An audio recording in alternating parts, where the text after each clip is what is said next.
పేరు బాలాజీ గౌడ్, వికారాబాద్. నేను ఒక ప్రైవేట్ ఎంప్లాయీని సార్. నేను చేసే జాబ్ 10 సంవత్సరాల నుంచి చేస్తున్నా సార్. అక్కడ ఓన్లీ 20,000 మాత్రమే ఉంది. కాకపోతే నేను ఇప్పటివరకు షోరూమ్ బైక్ లేదు నా దగ్గర. కానీ ఇక్కడ 13 నెలల నుంచి వెస్టీజ్లో మా మేడం సపోర్ట్ చేస్తున్నాం. ఇక్కడ 11 లక్షల కార్, టాటా నెక్సన్ కార్ తీసుకోవడం జరిగింది. చాలా ఎక్సైట్గా ఉన్నాను సార్. మీరు కూడా చేయండి.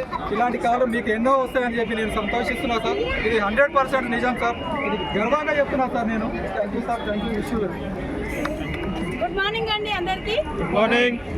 మా సార్ ఇంత ఎక్సైట్మెంట్ అవుతున్నాడు కదా. ఒకప్పుడు లేడీస్కి చెప్పాలనుకుంటున్నా, ఎవరైనా సరే ఫస్ట్ డెసిషన్ తీసుకెళ్ళినాక హస్బెండ్ నో అంటారు కొందరు. ఎందుకు అంటే బయట ఫేక్ కంపెనీలు ఉంటాయి కదా, ఇది కూడా అంతే అని మా సార్ కూడా అదే అన్నాడు.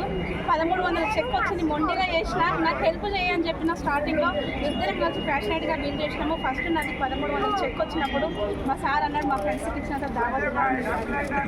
ఎందుకంటే ఫుల్ నెగిటివ్ కదా అప్పుడు స్టార్టింగ్లో. కానీ బిజినెస్ ఏంటో అని అర్థం అయిన తర్వాత ఇద్దరం కలిసి కమిట్మెంట్తో చేసుకుని 40,000 ఇన్కమ్ తీసుకుంటున్నాము. మొన్న మా అబ్బాయికి ఈ కార్ అనేది 11 లక్షల కార్ అనేది బర్త్డే గిఫ్ట్గా ఇవ్వదలుచుకున్నాము, ఇచ్చినాము. నా కాండాలో ఫస్ట్ కార్ అండి. సో నా వల్ల అయ్యింది అంటే అందరి వల్ల అవుతుంది. కానీ కమిట్మెంట్ చేయండి. 2 ఇయర్స్ మిమ్మల్ని ఎవరైతే తీసుకొచ్చిర్రో వాళ్ళ చేయి పట్టుకొని, స్ట్రాంగ్గా వాళ్ళ చేయి పట్టుకొని, వాళ్ళు వదిలినా సరే మీరు వదలకండి. 2 ఇయర్స్ కమిట్మెంట్ చేయండి. ఇలాంటి కార్లు చాలా రాబోతున్నాయి. మనం ఒక విన్నింగ్ టీమ్ సపోర్ట్లో ఉన్నాం. ఇదంతా కావాలంటే మన great upline Akram sir and Ramesh sir వీళ్ళ హెల్ప్తోనే ఇంత దాకా వచ్చింది. ఫస్ట్ స్టార్టింగ్లో బిజినెస్ వచ్చినప్పుడు ఎవరు వచ్చేది కాదు. అక్రమ్ సార్ అన్నాడు, మేడం మీరు నిలబడండి, ఖచ్చితంగా మీ టీం అయితే అవుతుంది అని చెప్పి. నిజంగా సార్ ఏదైతే ఓపించిండో ప్రతి ఒక్కరు అప్లైన్స్ సబ్మిషన్లో ఇంత సక్సెస్ కావాలంటే మా గ్రేట్ అప్లైన్స్ అండి.